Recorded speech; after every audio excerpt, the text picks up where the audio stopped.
सबैजना 100% पर्फेक्ट सर्वगुण सम्पन्न नै हुन्छ भन्ने चाहिँ हुँदैनन्। कहीँ कतै सबैजनाको केही न केही कमी कमजोरी चाहिँ हुन्छ नै जीवनमा। त्यसो भन्दै गर्दा आफूले आफूलाई कहिले पनि चेन्जै नगर्ने, सधैँ एउटै विचारधारा लिएर अघि बढ्ने त्यस्तो पनि सही होइन जस्तो लाग्छ।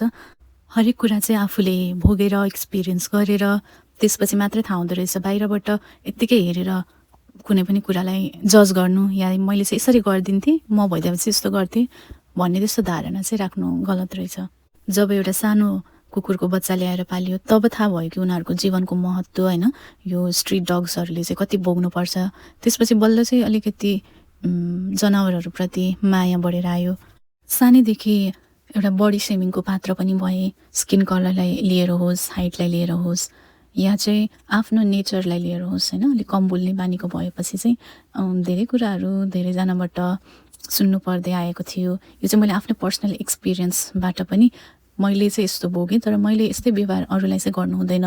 कसैको स्किन कलरलाई लिएर या वेटलाई लिएर या हाइटलाई लिएर यतिकै जज गर्नु हुँदैन भन्ने कुरा चाहिँ मैले बुझेँ। बिस्तारै बुझ्दैछु लाइफ के हो भनेर। कसैलाई देख्ने बित्तिकै उसको लाइफस्टाइल देखेर चाहिँ मनमा केही आफ्नो विचारधारा त उत्पन्न भइ नै हाल्छ। मनमा लागेको विचार चाहिँ मुखमा फ्याट्ट निकालिहाल्दैन।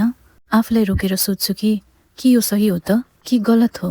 मनमा लागेको विचार चाहिँ फ्याट्ट मुखमा ल्याइहाल्नुपर्छ भन्ने जरुरी छैन। एकछिन आफूले आफूलाई रोकेर फेरि सोचेर मात्र बोल्ने गरौँ।